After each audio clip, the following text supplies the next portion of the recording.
दा कैदा पढ़ के मेरे ते रंगबाजी दा असर पड़ लगा से।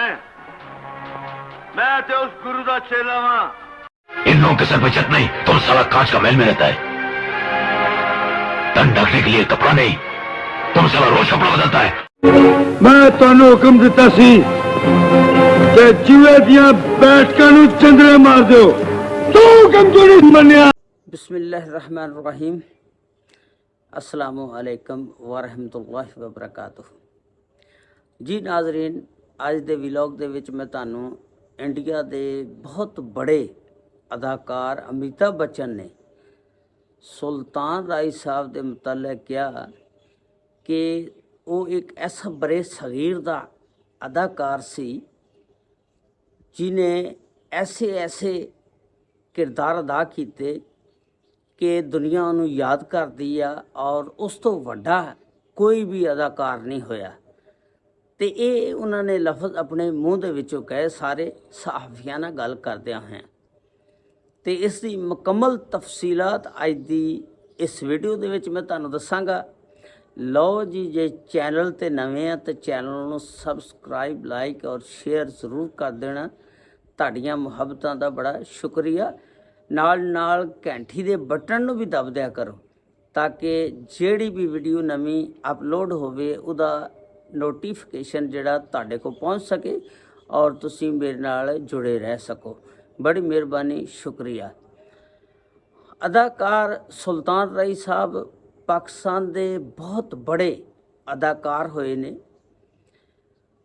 तुसी वेख्या होना बालीवुड होवे लालीवुड होवे ਜਿਹੜੇ भी मुल्क के अदाकार होण उन्हां दा अरूज किसी ने 10 साल पाया, किसी ने 15 साल, किसी ने 5 साल और अरूज तो बाद जवाल जरूर आंदा। ये हकीकत आ। जे अज बंदे ते अरूज है कल उत्ते जवाल भी जरूर आना। जे अज बंदे ते जवाल आ तो उहदे ते अरूज भी जरूर आना।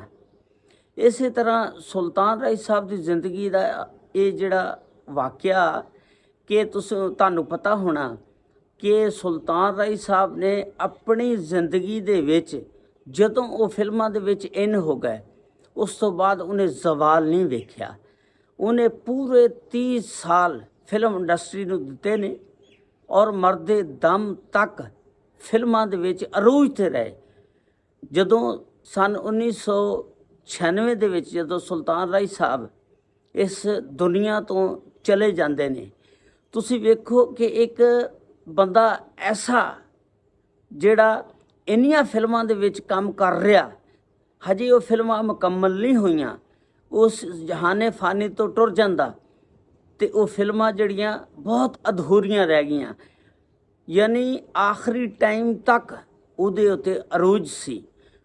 ਤੇ ਤੁਸੀਂ इंडिया के अदाकार वेख लो, शाहरुख खान या सलमान खान या आमिर खान या अमिताभ बच्चन, तो इन्होंने कितना कितना अरूज पाया। अमिताभ बच्चन खुद अपने एक इंटरव्यू दे विच जदों सहाफ़ी उहदा इंटरव्यू कर रहे सी, अमिताभ बच्चन ने खुद कहा कि अदाकार सुल्तान राय साहब वर्गा पूरे बड़े सगीर दे विच कोई अदाकार नहीं, उन्हों का मुकाबला कोई नहीं कर सकता। सहाफिया ने कहा कि एंग्री यंग मैन तुसी हो, लेकिन अपने अमिताभ बच्चन साहब ने कहा नहीं, एंग्री यंग मैन जिहड़े ने वो सुल्तान राय साहब ही ने। उन्हां वर्गा किरदार अज तक जिहड़ियां उहदे विच सलाहियतां सी वो किसे विच भी नहीं। उन्हें हर किरदार नूं उहदे विच डुब के कीता, चाहे वह मजदूर का किरदार होवे, हीरो का होवे, विलन का होवे, जिहड़ा मर्जी किरदार होवे, उन्हें इस तरह कीता कि उन्होंने हकीकत का रंग देता और उहदा किरदार जिहड़ा अमीर लोगों के खिलाफ अज जिहड़े वडेरे जागीरदार आ उन्हां दे जुल्मो सितम के खिलाफ एक गरीबां दी आवाज़ वाले किरदार जिहड़े उन्हें कीते ने, उन्हां वर्गा किरदार कोई नहीं कर सकता। इंडिया दे विच भी बड़े बड़े लोगों ने कीते ने, ਲੇਕਿਨ ਜ਼ੁਲਮ ਦੇ ਖਿਲਾਫ ਜਹਾਦ ਦਾ ਕਿਰਦਾਰ ਜਿਹੜਾ ਵੀ ਕਰਨਾ ਸੀ, ਆਵਾਜ਼ ਗਰੀਬ ਲੋਕਾਂ ਦੀ ਬਣ ਜਾਣਾ, ਉਹ ਸੁਲਤਾਨ ਰਾਏ ਤੋਂ ਬਾਹਰ ਸੀ। ਤੇ ਇਹ ਗੱਲ ਅਮਿਤਾਭ ਬੱਚਨ ਨੇ ਖੁਦ ਮੰਨੀ ਤੇ ਉਹਦਾ ਸਬੂਤ ਤੁਸੀਂ ਇਹ ਅਖਬਾਰ ਵੇਖ ਲਓ ਕਿ ਉਹਨਾਂ ਵਰਗਾ ਕੋਈ ਵੀ ਅਦਾਕਾਰ ਜਿਹੜਾ ਪੂਰੇ ਬਰੇ ਸਗੀਰ ਦੇ ਵਿੱਚ ਨਹੀਂ ਆਇਆ। ਇਹ ਅਖਬਾਰ ਪੜ੍ਹੋ, ਦੇਖੋ।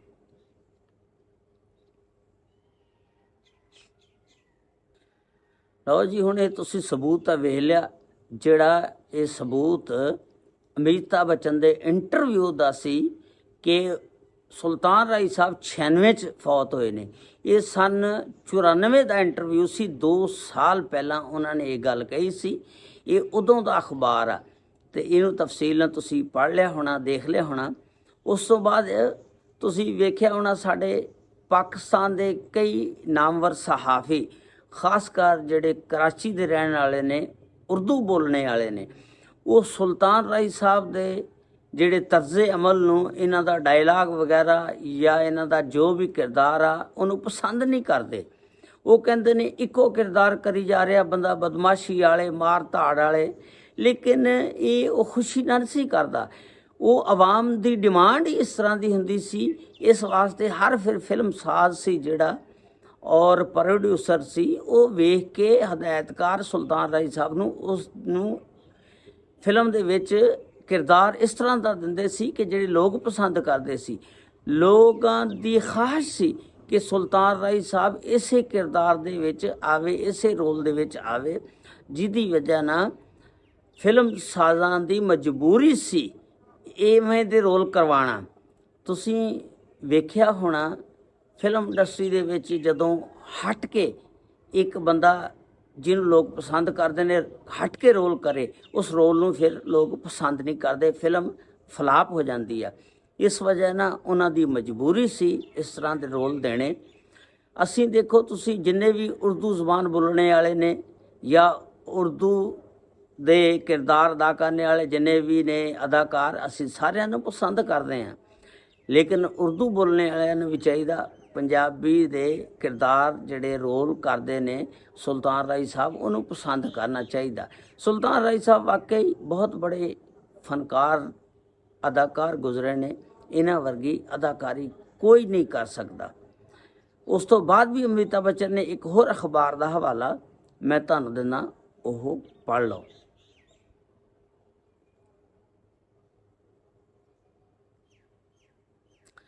ਦੇਖੋ, ਤੁਸੀਂ ਇਹ ਵੀ ਪੜ੍ਹਿਆ ਹੋਣਾ, ਦੇਖ ਲਓ ਕਿ ਬਰੇ ਸਗੀਰ ਦੇ ਸਭ ਤੋਂ ਬੜੇ ਅਦਾਕਾਰ ਸੀ ਸੁਲਤਾਨ ਰਾਏ ਸਾਹਿਬ। ਇਹ ਗੱਲ ਆਪਣੇ ਅਮਿਤਾਭ ਬੱਚਨ ਸਾਹਿਬ ਨੇ ਕਹੀ ਤੇ ਮੈਂ ਨਹੀਂ ਕਹੀ। ਅਦਾਕਾਰਾਂ ਦੇ ਵਿੱਚੋਂ ਇੱਕ ਬਹੁਤ ਬੜਾ ਅਦਾਕਾਰ ਸੀ ਅਮਿਤਾਭ ਬੱਚਨ, ਇਹ ਗੱਲ ਉਹਨਾਂ ਨੇ ਕਹੀ। ਹਾਲਾਂਕਿ ਜਿੰਨੇ ਵੀ ਅਦਾਕਾਰ ਹੁੰਦੇ ਨੇ ਇੱਕ ਦੂਜੇ ਦੀ ਮੁਖਾਲਫਤ ਕਰਦੇ ਨੇ, ਇੱਕ ਦੂਜੇ ਤੋਂ ਹਸਦ ਕਰਦੇ ਨੇ, ਜਲਦੇ ਨੇ ਵੀ ਯਾਰ ਮੈਂ ਅਗਰ ਉਹਨੂੰ ਬੜਾ ਕਿਹਾ ਤਾਂ ਮੇਰੀ ਤੋਹੀਨ। ਲੇਕਿਨ ਸੱਚ ਸੱਚ ਹੀ ਆ। ਤੁਸੀਂ ਦੇਖੋ, ਅਦਾਕਾਰ ਅਮਿਤਾਭ ਬੱਚਨ ਨੇ ਫਿਲਮ ਇੰਡਸਟਰੀ ਦੇ ਵਿੱਚ 10 ਸਾਲ ਬੜਾ ਅਰੋਜ ਪਾਇਆ, ਲੇਕਿਨ ਉਹ ਵੀ ਬੰਦਾ ਇਸ ਬੰਦੇ ਦੀ ਤਾਰੀਫ ਕਰਦਾ ਕਿ ਇਹ ਵਾਹਦ ਬੰਦਾ ਅਦਾਕਾਰ ਸੁਲਤਾਨ ਰਾਏ ਸਾਹਿਬ ਜਿਨ੍ਹਾਂ ਨੇ ਪੂਰੀ ਜ਼ਿੰਦਗੀ ਅਰੋਜ ਪਾਇਆ। ਤੇ ਅਗਰ ਉਹ ਫੌਤ ਨਾ ਹੁੰਦੇ, ਅੱਲਾ ਨੂੰ ਪਿਆਰੇ ਨਾ ਹੁੰਦੇ, ਤੇ ਹਜੇ ਵੀ ਉਹਦਾ ਟਾਈਮ ਜਿਹੜਾ ਸੀ ਅਰੂਜ ਦਾ, ਉਹ ਬਹੁਤ ਉੱਤੇ ਜਾ ਰਿਹਾ ਸੀ। ਤੇ ਬਸ ਅੱਲਾ ਨੂੰ ਮਨਜ਼ੂਰ ਰਹੀ ਸੀ ਉਹ ਆਪਣੇ ਖਾਲਕੇ ਹਕੀਕੀ ਨੂੰ ਜਾ ਮਿਲੇ। ਬਸ ਦੁਆ ਕਰੋ ਅੱਲਾਹ ਤਾਲਾ ਉਹਨਾਂ ਨੂੰ ਜੰਨਤੁਲ ਫਰਦੌਸ ਦੇ ਵਿੱਚ ਮੁਕਾਮ ਅਤਾ ਫਰਮਾਏ। ਔਰ ਜਿੰਨੇ ਵੀ ਰਿਸ਼ਤੇਦਾਰ ਅਜ਼ੀਜ਼ੋ ਕਰਬ ਜਿਹਦੇ ਵੀ ਫੌਤ ਹੋ ਗਏ ਨੇ, ਅੱਲਾਹ ਸਭ ਤੇ ਰਹਿਮਤ ਫਰਮਾਏ ਔਰ ਮੈਨੂੰ ਔਰ ਤੁਹਾਨੂੰ ਆਪਣੇ ਹਿਫਜ਼ ਓ ਈਮਾਨ 'ਚ ਰੱਖੇ। ਅਸਲਾਮੁ ਅਲੈਕੁਮ व रहमतुल्लाहि व बरकातुहू।